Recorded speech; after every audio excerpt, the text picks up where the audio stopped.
She thought she could sell the family's secrets and get away with it. She was wrong.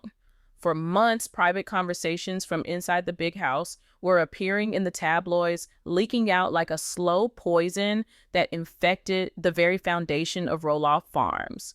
Matt Roloff, a man known for his iron grip on control and his obsession with secrecy, was losing his mind. He accused Amy. He accused Zach. He cast a wide net of suspicion over the entire family, convinced that his ex-wife was trying to sabotage his negotiations out of bitterness and jealousy. But he never suspected the woman sleeping next to him. He never looked at the person who poured his coffee in the morning. Enter Chris Marek. While Matt was busy raging, Chris was watching.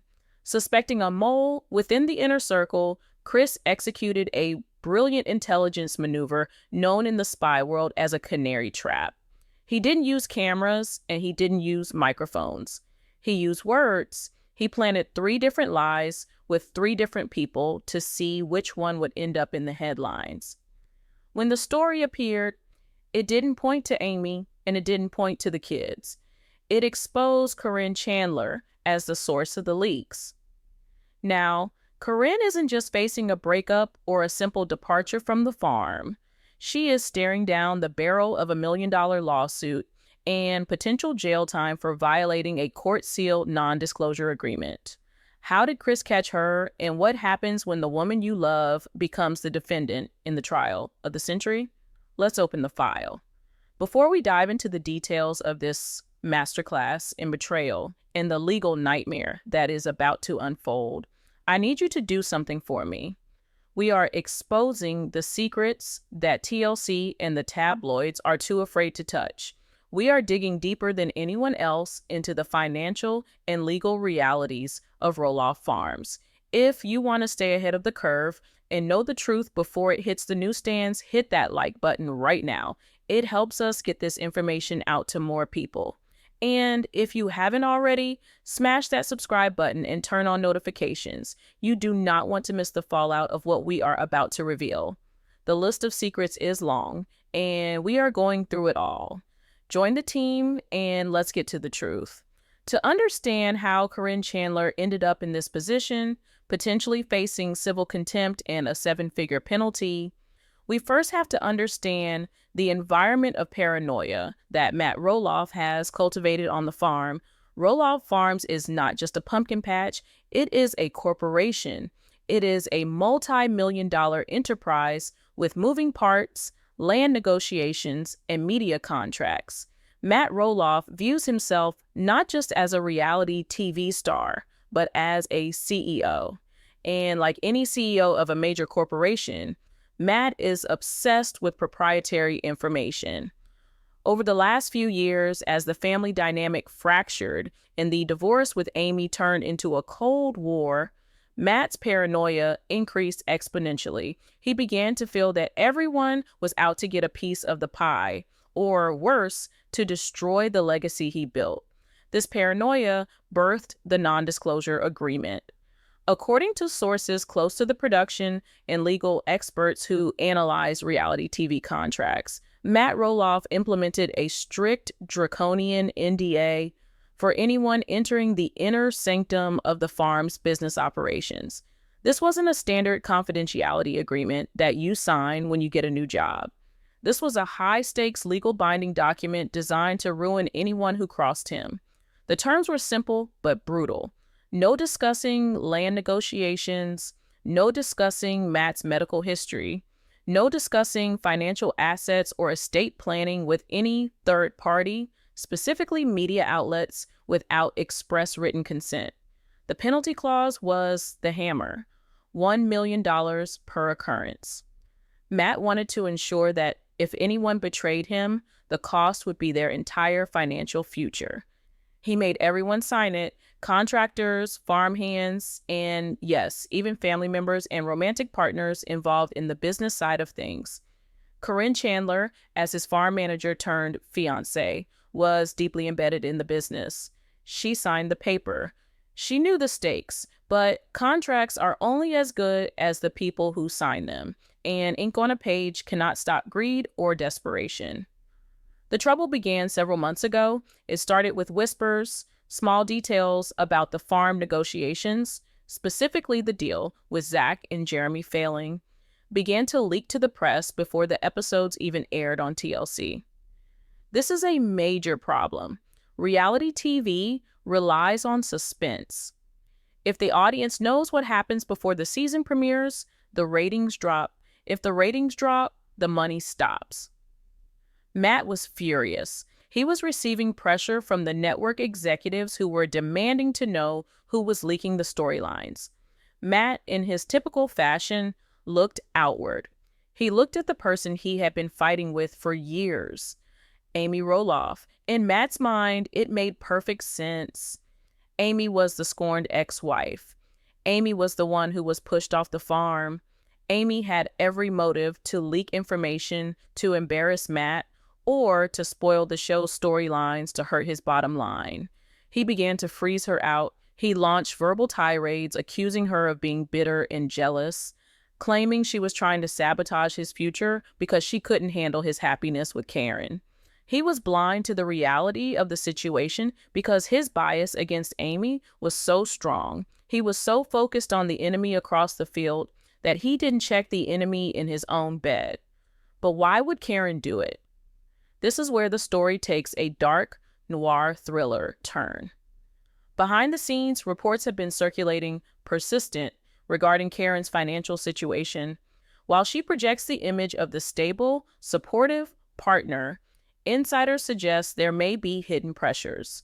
Theories range from family debts to rumored gambling issues, though nothing has been proven in court yet. However, the motive doesn't necessarily have to be desperate debt. It could simply be greed. Tabloids pay handsomely for exclusive information about the Roloffs. A verified leak about Matt's health or the fate of the farm can fetch thousands of dollars. If you provide a steady stream of information, you are looking at a significant secondary income stream. It appears that Caryn, feeling protected by her proximity to Matt, thought she was untouchable. She thought she was above the NDA. She thought that because she was the fiancée, the future matriarch of the farm, the rules didn't apply to her. She was leveraging her pillow talk for profit. The atmosphere at the farm became toxic. Matt was checking phone records of the employees. He was banning certain people from the property. He was tightening the circle until it was just him, Caryn, and occasionally Chris and Amy during the uneasy truce of filming. Matt was ranting to Caryn about the leaks, and she was nodding sympathetically, likely fueling his fire against Amy, all while she was the one texting the reporters in the bathroom. It was a perfect cover. By agreeing with Matt that Amy was the problem, she deflected all suspicion away from herself. It was gaslighting at its finest. However, there was one person who wasn't buying it: Chris Marek. Chris is often portrayed as the quiet, easygoing guy who just goes along with the flow. But people forget that Chris has a background in real estate. He understands contracts. He understands people. And more importantly, he has a very high emotional intelligence. He watched Matt spiral. He watched Amy get blamed for things she didn't do. He saw the pain it caused his wife. Chris knew Amy wasn't leaking the stories. He sees her every day. He knows her character. Amy moves on. She doesn't dwell on destroying Matt. Chris realized that if Amy wasn't the source and the kids weren't the source, because why would Zach sabotage his own inheritance negotiations? Then the leak had to be coming from the person who knew everything, the one person who was in every meeting, the one person who managed the files, Caryn. Chris knew he couldn't just walk up to Matt and say, "Your fiance is a traitor." Matt was too far gone. Matt was too in love, or perhaps too dependent on Caryn, to believe it without irrefutable proof. If Chris accused Caryn without evidence, Matt would turn on Chris, and it would destroy the fragile peace between the two couples. Chris needed proof. He needed something tangible. He needed a smoking gun. So Chris Marek decided to play a game. He decided to employ a tactic used by intelligence agencies around the world, famously known as the Canary Trap. The premise is simple but devastatingly effective. You suspect there is a leak in your organization. To identify the leaker, you give different versions of a fake secret to different suspects. Then you wait to see which version appears in the press. The version that leaks identifies the traitor. Chris approached this with surgical precision. He needed Amy's help, but he had to be careful not to overwhelm her. He explained the plan. They would feed false information into the ecosystem and see where it landed. Amy, tired of being the scapegoat for Matt's rage, agreed. The stage was set. The players were in position. The game of shadows on Roloff Farms was about to begin. The first step was the setup. Chris waited for a filming day, a day when everyone was on the farm but scattered in different locations. He needed to catch each suspect alone. He needed to ensure there was no cross-contamination of the stories. The environment had to be casual. The delivery of the lie had to be seamless. It couldn't look like a setup. It had to look like gossip. Target number 1 was Zach. Now, Chris didn't truly suspect Zach, but to make the trap scientific, he had to rule everyone out. He found Zach near the tractors, away from the cameras.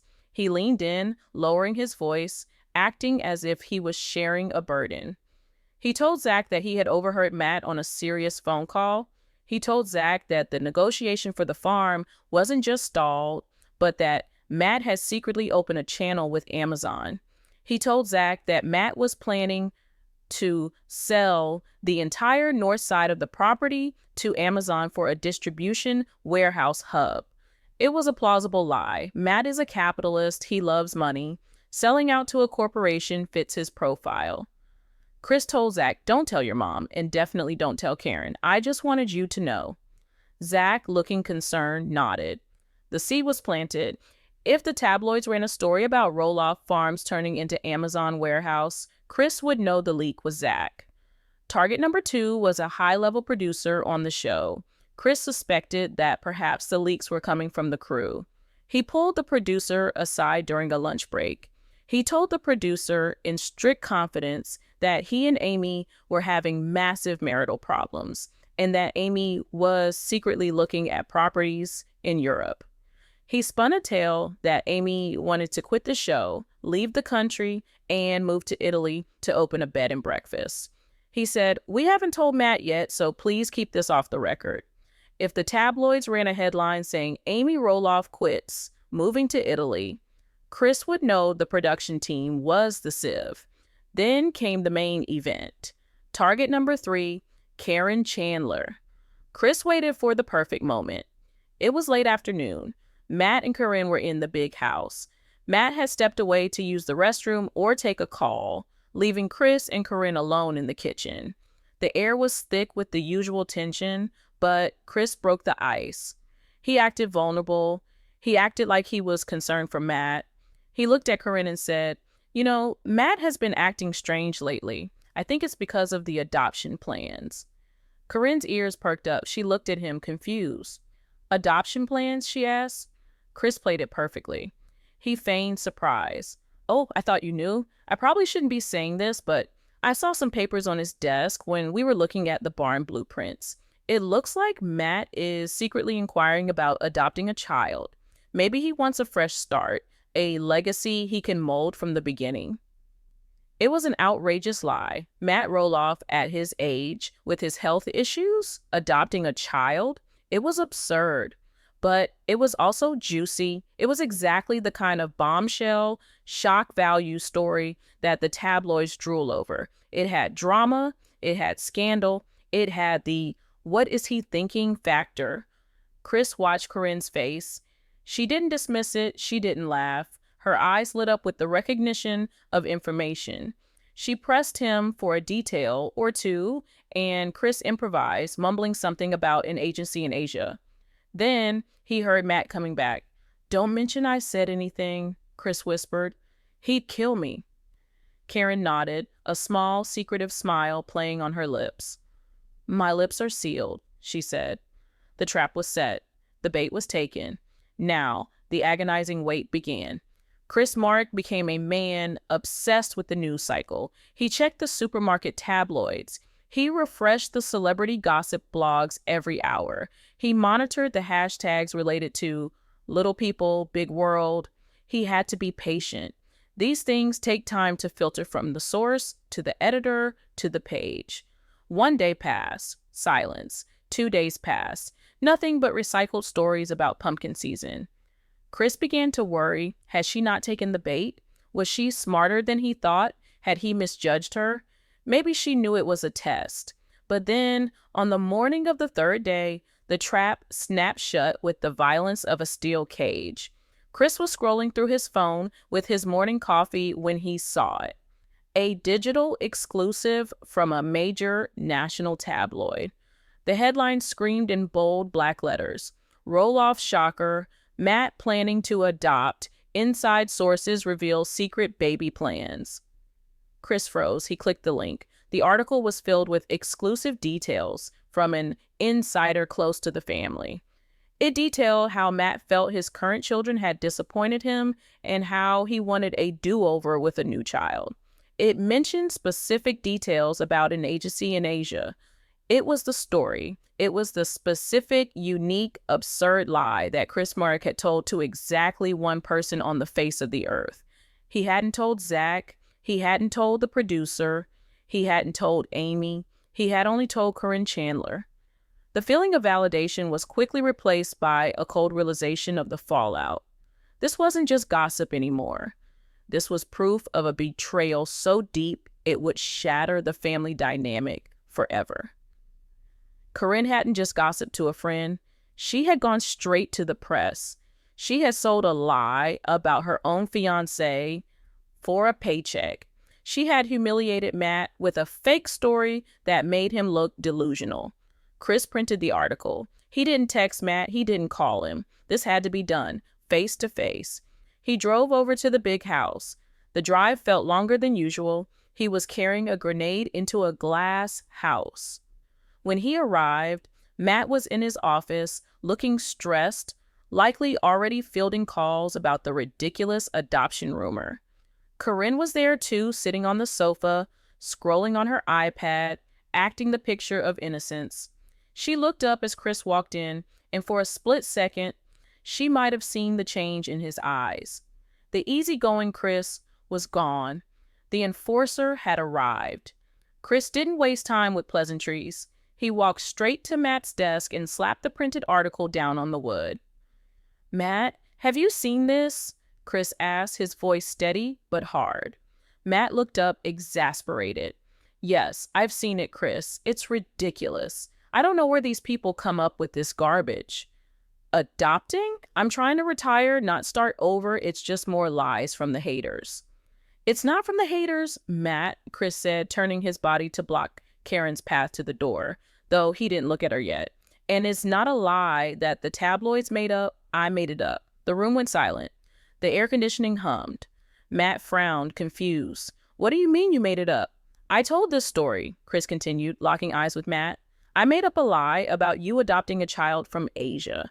It was a test, Matt. I thought someone was leaking your secrets, so I planted 3 different stories with 3 different people to see which one would leak." Matt's face went pale. He began to understand. He looked at the paper, then back at Chris. "Who?" Matt whispered. "Who did you tell this story to?" Chris slowly turned his head. He looked at Caryn. She was frozen. The color had drained from her face. Her mouth opened slightly, but no words came out. She looked like a deer in headlights, realizing the semi-truck was already on top of her. "I didn't tell Amy," Chris said, his voice dropping to a near whisper. "I didn't tell Zach. I told one person. I told Caryn." The silence that followed was deafening. It was the sound of a world collapsing. Matt slowly turned in his chair to face his fiancée. His eyes weren't filled with rage yet. They were filled with shock. The betrayal was too big to process instantly. The woman he had defended against his wife, against his children, against the fans, the woman he had put above everyone else, was the mole. She was the leak. She was the one selling him out. Caryn stammered. Matt, no, he's lying. He's trying to set me up. I never would. But her panic gave her away. She wasn't angry. She was terrified. She reached for her phone, a reflex to hide the evidence, but the damage was done. The headline was right there on the desk. Chris stepped back. I'm sorry, Matt, but you needed to know. Amy isn't your enemy. She never was. With that, Chris turned and walked out of the office, leaving Matt alone with the reality of his life. The trap had worked. The canary had sung. And now the cage door was about to slam shut. This is where the story shifts from a family drama to a legal thriller. Matt Roloff is a businessman first and a partner second. As the shock wore off, the cold, hard logic of the situation set in. He looked at Caryn, and he didn't see his fiancée anymore. He saw a liability, he saw a breach of contract, he saw a financial threat. You have to remember the NDA. That document wasn't just a scare tactic. It was a valid legal contract. Matt had invested thousands in legal fees to make sure it was watertight. If Matt allowed Caryn to get away with this, if he swept it under the rug because of their relationship, the NDA would become void for everyone else. Legally, if you do not enforce a contract against one violator, you lose the right to enforce it against others. If he let Caryn slide, Zach could write a tell-all book. Amy could reveal the farm's finances. The production crew could leak everything. To protect his empire, Matt had no choice. He had to pull the trigger. The confrontation that night was reportedly explosive. Insiders say Matt demanded to see her phone. Caryn refused, citing privacy. Matt demanded she leave the property immediately. The trust was incinerated. But throwing her out was just the beginning. The next morning, Matt called his lawyers. He didn't ask for a separation agreement. He asked to file a lawsuit for breach of contract. The filing was aggressive. Matt Roloff versus Caryn Chandler. The claim, violation of non-disclosure agreement. The damages sought, $1 million. It was a nuclear strike. Matt was signaling to the world that no one crosses him. But here is the problem for Caryn. She doesn't have $1 million sitting in a bank account. Her lifestyle, her security, her assets, they are largely tied to Matt. She was living in his house, driving cars associated with the farm, living a life subsidized by the Roloff empire. Without Matt, she is financially vulnerable. And Matt knew this. He moved to freeze any joint accounts. He cut off her access to the farm's credit cards. He isolated her completely. Caryn lawyered up, but her defense was weak. She couldn't deny the leak because the Canary Trap proof was so specific. Her lawyer tried to argue that the story was fake, so no real confidential information was disclosed. But Matt's lawyers countered brilliantly. The NDA forbids discussing any private conversations or business matters, regardless of whether the information is true or false. The act of contacting the tabloid and receiving payment was the violation. The content didn't matter, the betrayal did. Then came the escalation that no one saw coming. The threat of jail. This is where the term civil contempt comes into play. As part of the discovery process in the lawsuit, Matt's legal team obtained a court order requiring Caryn to turn over all her electronic devices, phones, laptops, tablets, to a forensic accountant.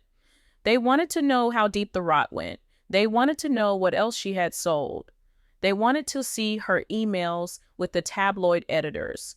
Caryn, likely terrified of what else was on that phone, refused the court order. She claimed it was an invasion of personal privacy. She stalled. She missed the deadline. This is a massive mistake in the American legal system. You can argue with a plaintiff, but you cannot argue with a judge. When Caryn failed to produce the devices, the judge lost patience. He issued a ruling of civil contempt of court. In civil cases, if a party refuses to comply with a court order, the judge has the power to incarcerate them until they comply. It's not a criminal sentence. It's a coercive measure. You hold the keys to your own jail cell. You stay in jail until you hand over the phone.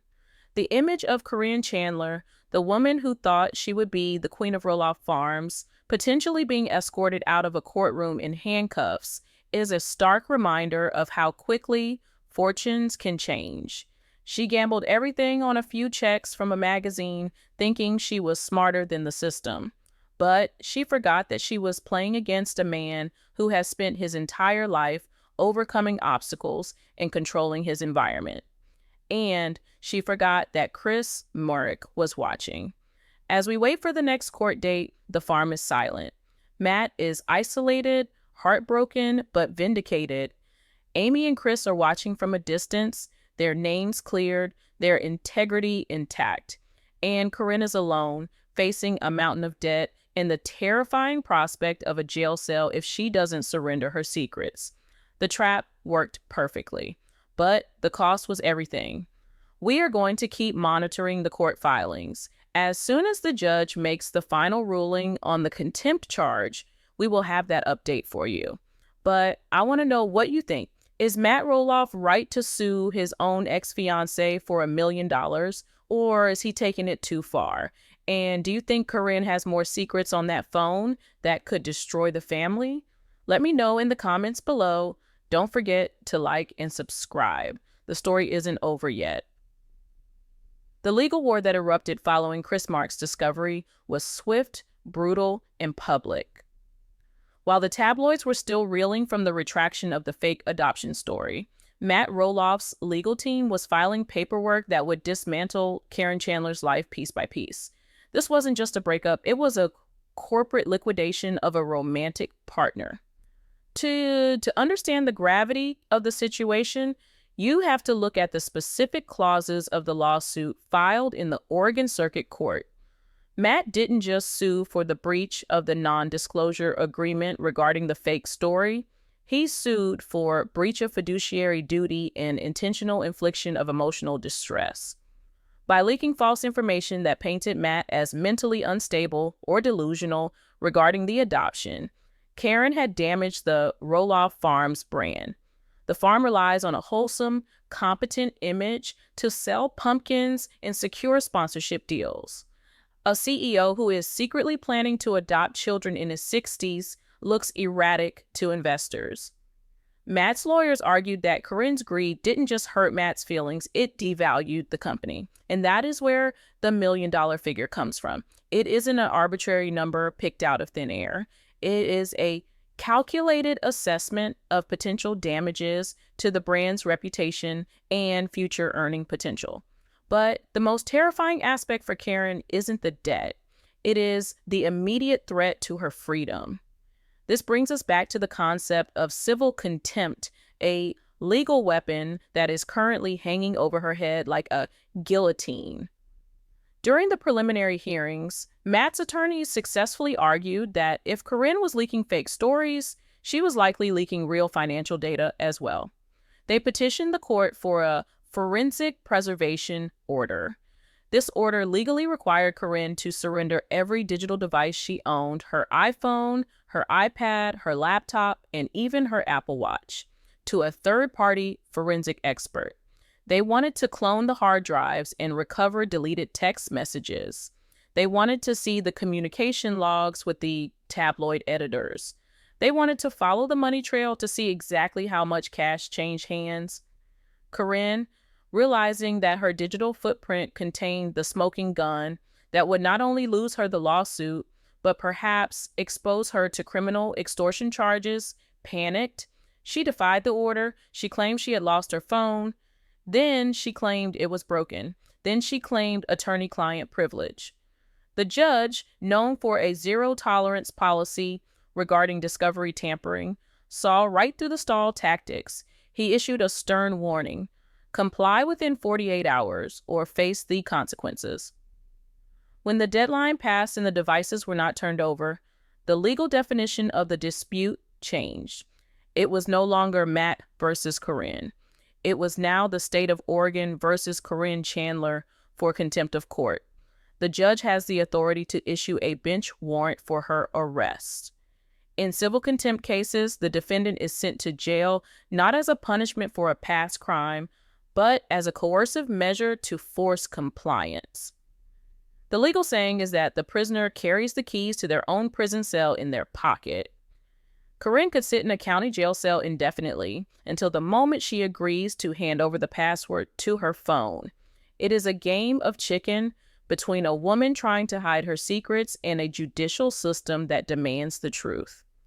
Meanwhile, the atmosphere at the farm has shifted from paranoia to a cold, hard silence.